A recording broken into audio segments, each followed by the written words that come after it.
Dobra, witam wszystkich. Słuchajcie, dzisiaj będzie taki teścik tego adaptera M2 SSD. Sprawdzimy sobie go w roli dysku, jaką będzie hulał. To jest jakaś informacja o tym.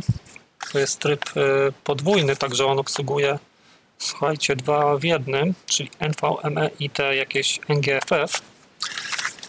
Także sprawdzimy sobie w roli dysku zewnętrznego podpiętego do laptopa. Zobaczymy, jak to będzie śmigało. Patrzę się, czy tu mam jakiś port wolny. Tutaj w laptopie nie mam, ale gdzieś tam dalej widzę, że są jeszcze. Dobra. Zrobimy tak. Z racji tego, że jeszcze nie kupiłem sobie jakiegoś takiego fajnego dysku SS NVMe, to wykręcę tutaj z laptopa, który mam drugiego, i zobaczymy, jak to będzie wszystko wyglądało. Powiem wam, że w tym laptopie, co teraz nagrywam to wszystko, siedzi dysk 256 GB NVMe, którą kupiłem właśnie na Allegro w cenie, słuchajcie, 48 zł. I śmiga ten dysk bez problemu. Właśnie, kosteczka. Tu by się przydała kostka. Zawsze gdzieś mi te kostki giną z biurka. Albo jakoś tutaj się. Zaraz coś zobaczycie ciekawego.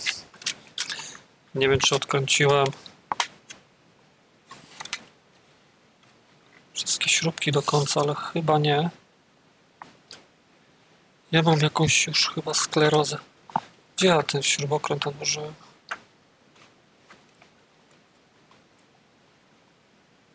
Słuchajcie, ślepy jestem. Gdzie ja go odłożyłem? A, tutaj z tyłu, dobra. Bo widzę, że tutaj już jest problem jakiś. A, widzicie? Nie była jedna odkręcona. I tak można łatwo w ten sposób połamać obudowę. Dobra, położę go tutaj, żeby mieć go na oku. I słuchajcie, tu jest dysk. Zaraz zobaczycie, jaki dokładnie. Śrubeczkę sobie odłożymy gdzieś na... No, kostki leżą tutaj, na drukarce. Słuchajcie, dysk to nie jest NVMe. To jest właśnie ta druga wersja, ale z racji tego, że ten adapter obsługuje dwie wersje, widzicie? Ale muli, ja pierdzielę. To będzie można sobie fajnie podłączyć. I to jest M2. Słuchajcie, 2280, 128 GB. Także lapka sobie odłożę na bok. Tutaj jest jakiś Windows, chyba 7, z tego co kojarzę. Także wyciągniemy sobie ten adapterek. Co to kurde? Na pilota położyłem jeszcze. Ja. Ten stream jest masakryczny jakiś. Dobra, słuchajcie. Zrobimy tak. Wyciągnę sobie to, podłączę go pod USB-ka. Krótki kabel, jeżeli chodzi o podłączenie. No i tu mamy jeszcze USB-C, USB-C też można podłączyć, jeżeli mamy odpowiedni sprzęt. Termopad i te zaślepki, żeby go zamontować, tak? No teraz będzie pierwsze podłączenie tego wszystkiego. Jeszcze tego nie testowałem. Także biorę dysk M2 i popatrzmy, czy tu będzie pasowało. Pasuje bez problemu. To jest ten najdłuższy, słuchajcie. Wszedł. No i teraz jak tą zaślepkę tutaj na końcu dać, nie? To jest najdłuższa wersja, ona praktycznie nawet nie chce wejść do końca. Jest leciutko pod kątem. Nie wiem, jak wam to pokazać. Widzicie? Jest delikatnie pod kątem, jest złożona do końca. Także tutaj ja już niczym jej nie będę raczej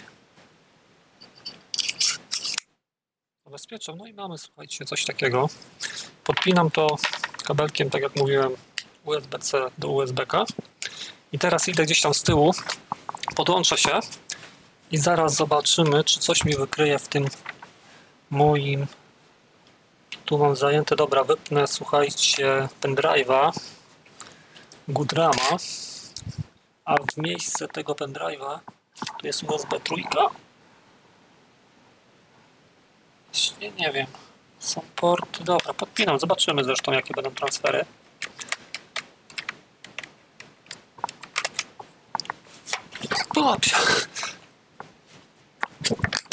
Kurde, przepraszam. Dobra, podpiąłem go. Zobaczę najpierw tutaj, czy coś widać. I zaraz wam pokażę jakiś zrzut ekranu, czy w sensie przechwyt ekranu. Czy on coś wykrył? Dysk lokalny. Dobra, jest, chyba wykrył. Ok, ja spróbuję tutaj w OBS-ie pokazać wam to okno. Źródło danych, pulpit. No dobra, zobaczymy na pulpicie, będzie chyba najprościej to ogarnąć. Ok, jest pulpit. No i teraz zobaczcie. Słuchajcie, tu mam ten dysk. Jest ok. Wszystko fajnie.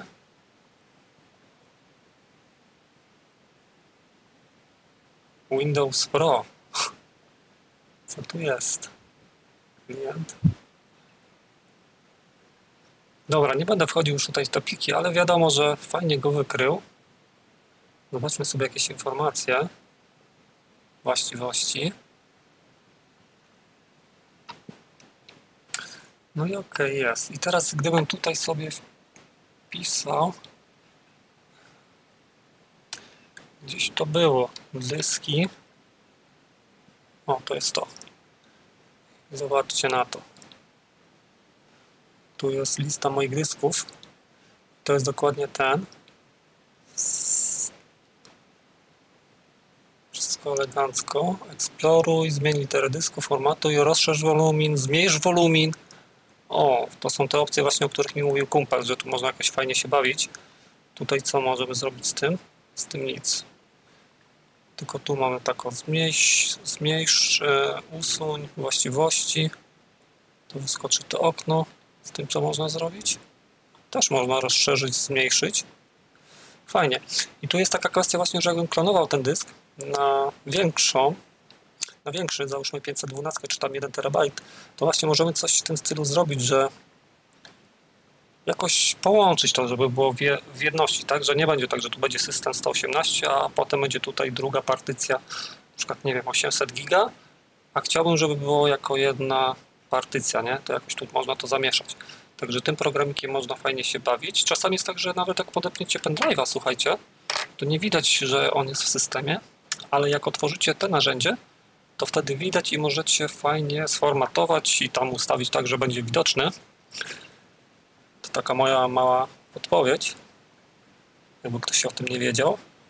No i dobra, teraz co? Wypadałoby, no wiadomo, wykrywa i tak dalej, ale chciałem zrobić test tego dysku, także postaram się jakoś tutaj aplikację załatwić i zobaczymy, czy da rady go przetestować w jakiś sposób. Właśnie, jeszcze wam pokażę genialną aplikację do klonowania dysków. Słuchajcie, ja jej używam.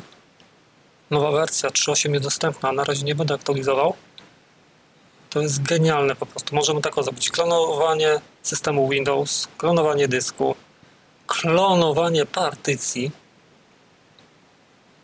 Także jeżeli byśmy sobie chcieli sklonować system Windows, zaznaczamy dysk podstawowy, na którym jest ten Windows. No i jedziemy z tematem dalej, nie?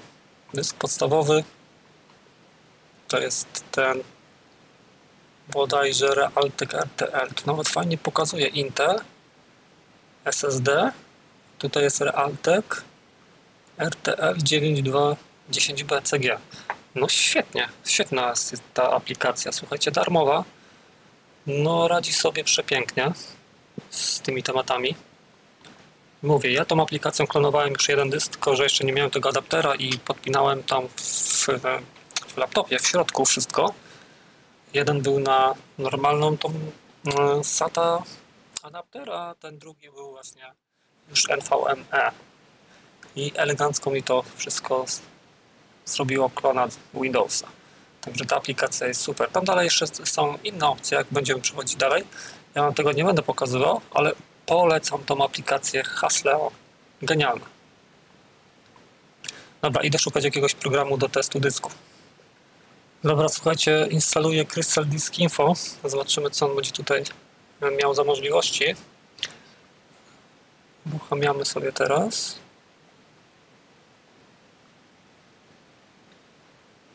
Chwila, moment.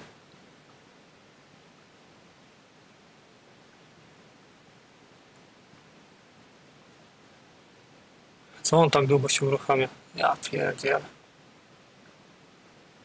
Kurde, powiem wam, że z pół minuty przynajmniej się uruchamiał. Myślałem, że już coś się zawiesiło. Dobra, i teraz mamy takie coś. Intela, ten mój dysk, na którym to wszystko nagrywam. Programowanie L15P jakieś, numer seryjny, interfejs. To jest ciekawe. NVM Express, PCI Express 3.0 razy 2, obecny tryb, obsługiwany tryb. No, 4 razy 4. Czy ktoś może powiedzieć, o co tu chodzi? Teraz mi działa w trybie 3.0 razy 2, a może działać 2 razy szybciej? Wow. Dobra, standard NVM Express 1.3. Obsługuje Smarta, Trima, Volitaire, Write Cache, coś takiego, nie wiem. Czas pracy dysku, słuchajcie, jest 1160 godzin. Ilość włączeń 1036. Tu mi niektórzy pisali, że to może nieraz głupoty podawać. Także zobaczmy sobie ten drugi dysk. To jest chyba nie dysk pierwszy, to jest Intel. Ok, a ten drugi? A to jest Skyhunix, dobra. To jest ten drugi. To jest podpięty do USB-ka tym adapterem. I zobaczcie sobie czas pracy dysku. 5350 godzin. Ja pierdzielę, 950 razy. Suma zapisów NAND. O, tutaj pokazuje już informację. Nawet na tej przejściówce pokazuje informacja, a tutaj suma zapisów hosta, ale prędkość obrotowa.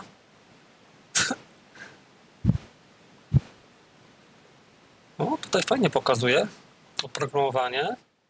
Numer seryjny, interfejs, UASP, seria ATA, SATA 600, SATA 600, litera dysku DIE, standard ATA8 ACS, Smart APM NCQ Trim DevSlip GPL. Zobaczcie, ile ten dysk obsługuje tutaj różnych jakichś standardów.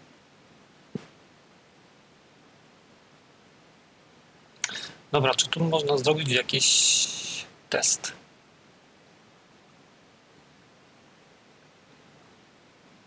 To chyba nie jest aplikacja do testowania, tylko do informacji. Wygląd dysk, pomoc. Dobra, to nie jest aplikacja do testu. Wiem, że jest jeszcze ta druga jakaś taka, co ma tutaj pokazuje szybkości odczytu i zapisu. Także idę jej szukać. Nie pamiętam, jak ona się nazywała, ale zaraz sobie to przypomnę. Także jak ją zainstaluję, to zrobimy sobie testa, a przy okazji widzieliście, jakie są informacje. Słuchajcie, zobaczcie, jak wolno transfer idzie, 480 KB. Ile tam plik ma? Nie, 900, 1 mega? Nie, 4 mega. 4 mega plik. Serwer po prostu Mistrzostwo Świata, 26 KB. Oj, zapchany jest totalnie. To jest właśnie ta aplikacja, którą przetestujemy sobie ten dysk. Potem coś jeszcze zobaczę, czy tutaj jest USB 2.0 czy 3.0 i postaram się wpiąć go pod 3.0, żeby te odczyty były jak najszybsze. Ale zobaczcie, co się dzieje. Minuta. My god, 4 mega. Czasy, kurde, telefonu analogowego, TPSA. To w najlepszych chyba lotach, jakie było wtedy dostępne. Dobra, jak się pobierze, przeboleję to go zainstaluję i zobaczymy sobie, jakie będą wyniki. Dobra, słuchajcie, instalacja Crystal Disk Marku już jest zrobiona. Zobaczymy, czy też będzie tak długo się uruchamiał. Nie, chyba szybciej.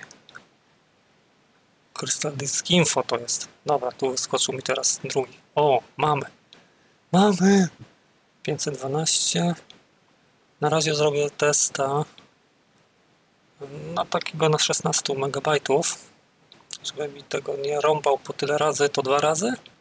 No i dysk. No właśnie, gdzie tu jest wybór dysku? C, D i E. To jest ten. Wybierzemy E. No i co? Lecimy. Patrzmy się, jakie będą wyniki. Położę go gdzieś tu z boku.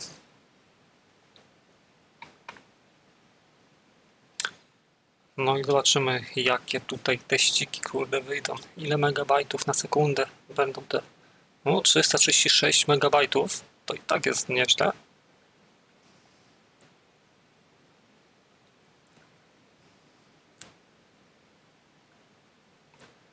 ...436 mega.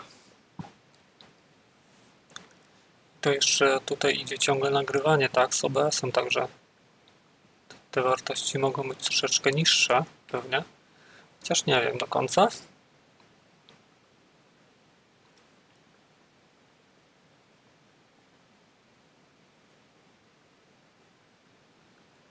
...436 megabajtów. No to tyle mam chyba, słuchajcie, na SSD-ku takim zwyczajnym, wpiętym normalnie do laptopa. A ten M2, NVMe, no miałem o wiele wyższe prędkości. Pamiętam, że jak robiłem, to mi pokazywało...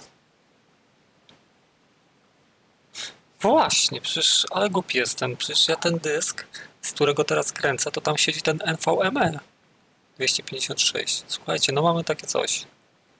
Jeszcze tutaj niech zrobi. 436. To jest M2, ten dysk. 4 megabajty.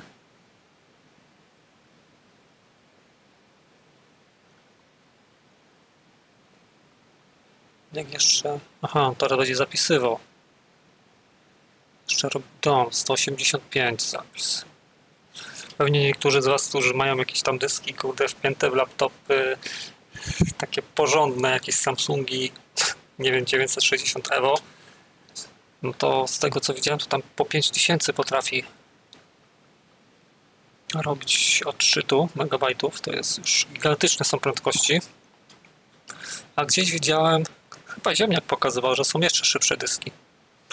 Nawet 7000. To już jest kosmos. Naprawdę szybkie. Tak się teraz zastanawiam przy okazji tych testów, jaką technologię musi mieć NASA.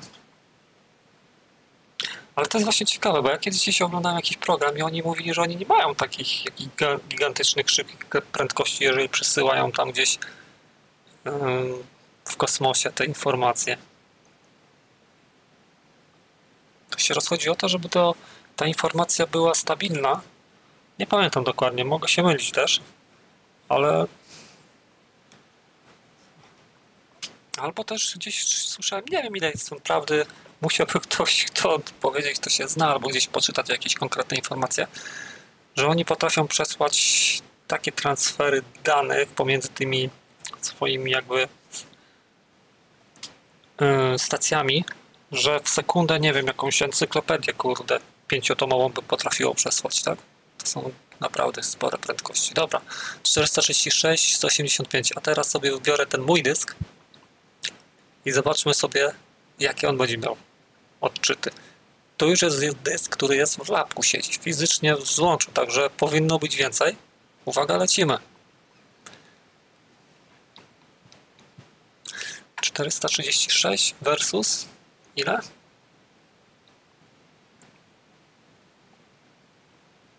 1155. Właśnie o tym mówiłem. No kurde, to już jest różnica kolosalna. No prawie 2 razy więcej, 2 razy szybciej. 480, 1184. Podejrzewam, że jakieś 60% szybciej.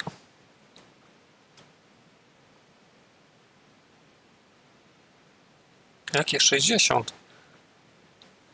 110%. Tak, dobrze mówię? Kurde, ale matematyka trudna wiedza. Napiszcie, jeżeli tamten miał 480, a ten 1184, to jest 110% mniej więcej, już tak mówię z głowy. 360. Nie no, to będzie 110. To tak jakbym przetraktował procka, który ma 1000 MHz, przetraktował go na 2100, no to wtedy było 110%, tak? No dobrze mówię. To będzie 110% szybciej. No tutaj są fajne transfery nawet. 929, 534. Przy okazji możecie swoje zrobić testy na tym Crystal Disk Marku i napisać w komentarzu, ile wasze dyski mają. Właśnie, napiszcie w komentarzu, jakie kurde wasze dyski mają prędkości. Jakie standardy wasze dyski mają, to będzie fajna, taka ciekawa informacja do poczytania sobie. Pewnie niektórzy będą się chwalili, to kurde ładnie mi 5000 odczytu. I sobie wtedy pomyślę, kurde, jaki ja mam słaby dysk. Oh, shit. No widać, że ten jest tutaj o wiele lepszy. Ja sobie zaraz przełożę do innego USB-ka, tam z tyłu, bo tam chyba z tyłu jest USB 3.0, a te po boku co są, to one są 2.0, z tego co tak kojarzę. Niektóre tak laptopy miały. Także jeszcze niech sobie on dokończy.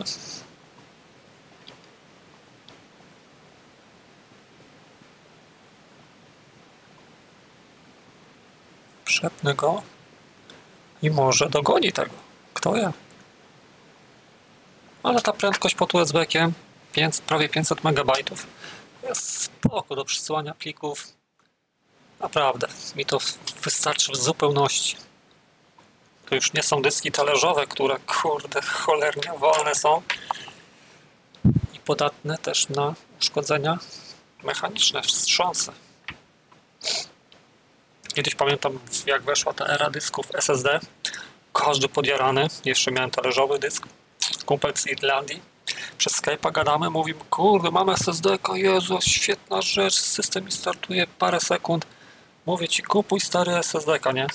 No i tam gadaliśmy o tych SSD-kach, on mówił, że takim SSD-kiem możesz rzucać, nic mu się nie stanie, oczywiście z umiarem, gdzieś tam spadnie, to wiadomo, żadna głowica się nie przesunie, ani tak dalej. No i dobra, zrobię.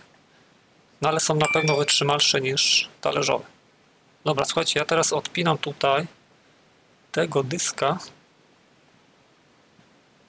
Niech on mi napisze informację, że można usunąć. Bezpiecznie usunięty. I to też jest ważna informacja. Kiedyś mi jakiś informatyk, nie pamiętam, gdzieś pracowałem, prawdziwy informatyk, mówi mi, słuchaj, zawsze jak będziesz odpinał pendrive'a czy jakiś dysk podpięty do USB-ka, rób tak jak teraz zrobiłeś. Nie uszkodzisz dysku. Dlatego warto stosować się do tego zalecenia. I teraz jakby ktoś mądry napisał, ale dlaczego? Czy to jakieś przepięcie może być przy wyjmowaniu? Dobra, słuchajcie, ja teraz z tyłu szukam, jest, mam jakieś złącze, podepnę go z tyłu, zobaczymy, czy będzie jakaś różnica w tych złączach. Ok, zapięty. I zrobimy sobie jeszcze jednego testa. Tym razem wezmę... Aha, tutaj, tu jest jakaś odśwież. Dobra, dałem odśwież. Co jest ten dysk? Też jest SATA 600. Nic się nie różni. Także będą raczej te same. Tutaj jeszcze co? Tryb domyślny. NVMe. Dobra, spróbuję jeszcze raz zrobić testa.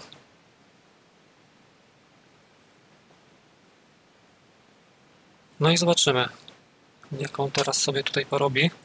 Jaki on będzie miał teraz wynik. Tam było ile? 498 czy 80? Czy będzie coś się różniło? Niczym się nie różni. 441. Dobra, daję 100, bo to nie ma sensu.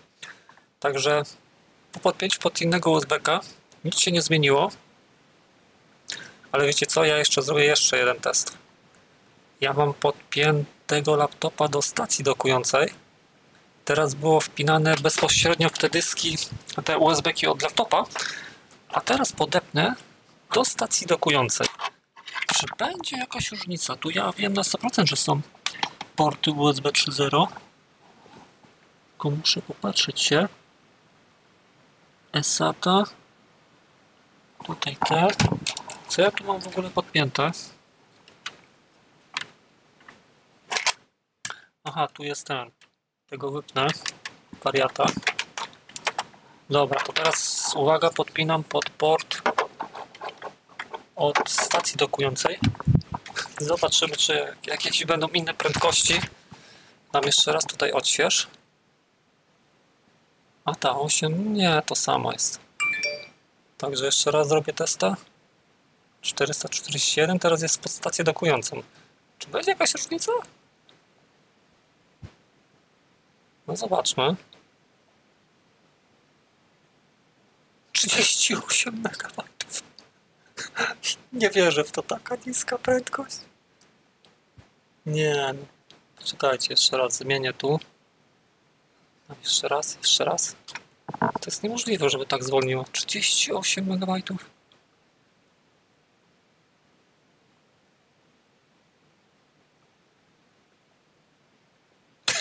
Ja! Widzicie? To jest już kolosalna różnica. Dobra, słuchajcie, powiem tak. Przyłączę się tylko na to nagrywanie. Wyłączę jeszcze go. Włączę. Wysuń.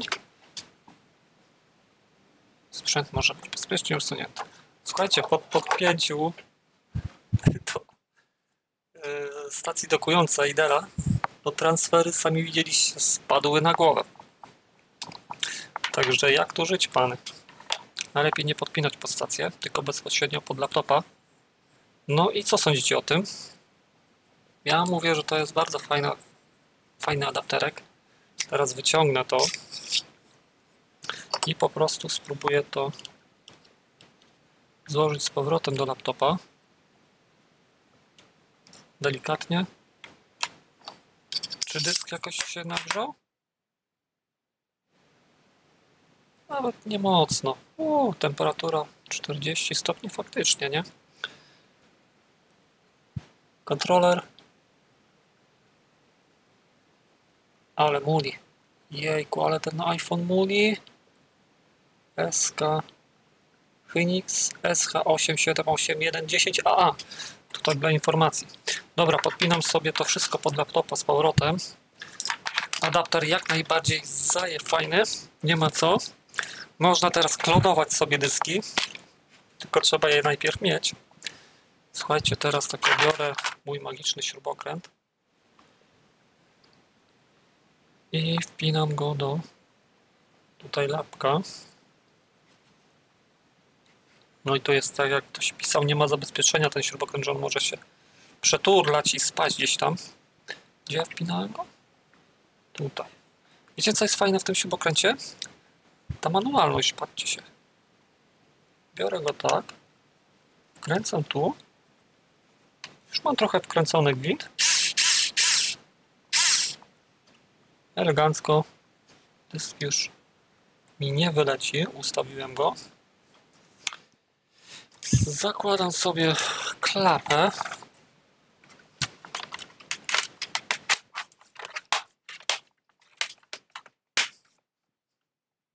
Wszystko ekstra fajnie. O kurde, ale zaciągnęło. Aż mi palce przekręca.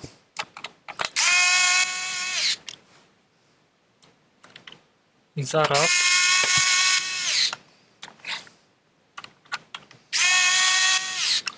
słuchajcie, ręcznym bym się jeszcze męczył. Na drugiej śrubce może by był. A tu już mam praktycznie prawie wszystko skończone.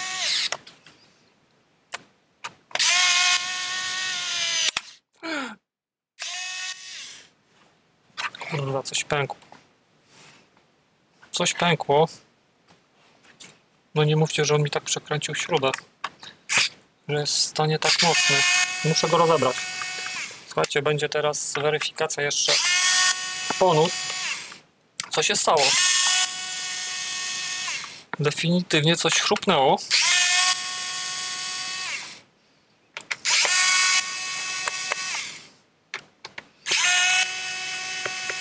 I to ostro chrupnęło. A wiecie co? Tu jest miejsce tam, gdzie jest pamięć RAM. Także wolę go rozkręcić, zobaczyć, co się stało, niż go włączyć i mi się rozpierdzieli lapek. Pierwszy raz w ogóle mi się coś takiego wydarzyło. Jestem w szoku lekkim. Co tu się odpierdzieliło? Ja pierdzielę. Patrzcie, się wyrwało. Ale co to jest?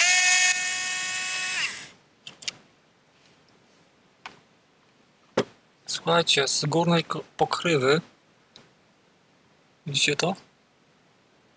Wyłamało aż plastik. Także ja już tutaj tej nie przykręcę. Zobaczmy sobie to. O, lipa. Ktoś to mówił, że takie obudowy są strasznie lipne. Wyrwało po prostu kawałek tego. No dobra, to jest do tego. Także już na razie do tego nie przykręcę z śrubki. Odłożę sobie gdzieś to na bok. Złożę go po prostu bez tego. Ale lipa.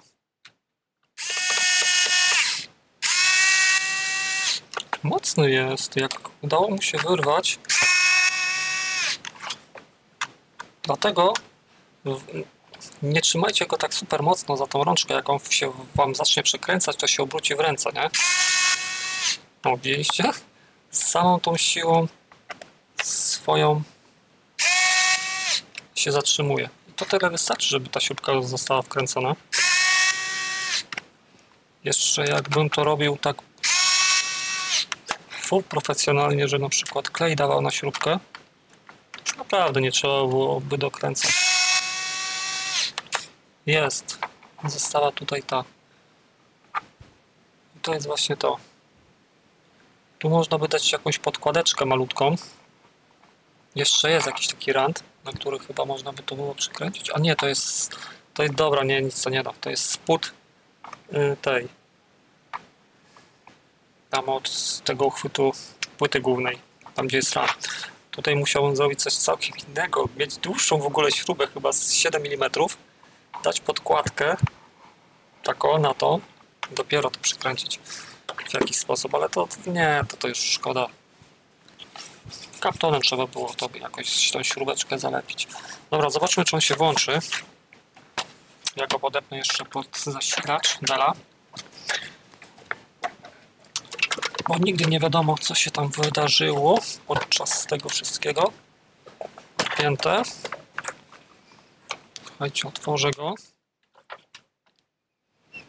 No i na waszych oczach spróbuję go uruchomić. Zobaczymy, czy coś pokaże.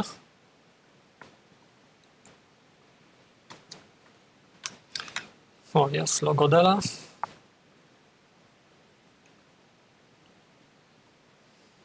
Windows startuje. Wszystko ok.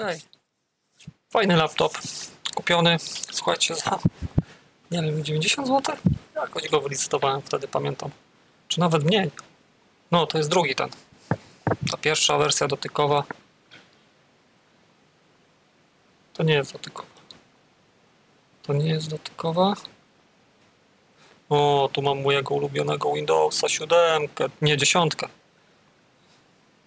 Tak, tu jest moja 10, na której mogę sobie robić różne rzeczy. Ile tu mam w ogóle miejsca wolnego?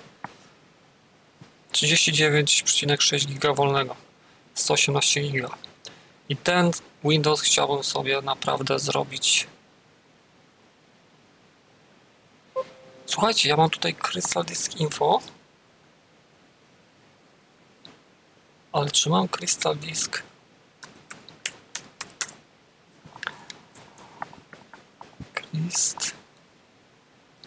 Nie mam tylko Crystal Disk Info.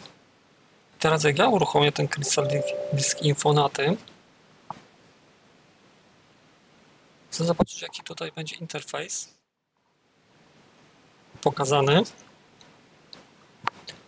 OK, jest. Słuchajcie, tutaj też mamy SATA 600, SATA 600. Tak samo. Czyli tam pod USB-kiem miałem dokładnie to samo. I tutaj nic mi się nie zmieniło. Interfejs seria ATA, a tam pisało coś USATA czy coś takiego, nie? USB SATA. ATA 8, ACS standard. Także to będą nawet te same transfery, nie mam co testować. Dobra, tyle w temacie. Laptop działa. Dysk się nic nie spierdzielił. Zamknę go. Tu, kurde, tu mam ważne programy do testowania baterii, także to jest ważny dysk. Jak mi przyjdzie to urządzonko z Chin, to wtedy zacznę zabawę z bateriami Della. Zobaczymy, coś z tego wyjdzie, nie wyjdzie. Wszystko na temat. Jak macie jakieś pytania, piszcie w komentarzu. Wiem, że niektórzy z Was mają to, też polecają. Także pozdrawiam Was wszystkich. Trzymajcie się. Kończę. Na razie.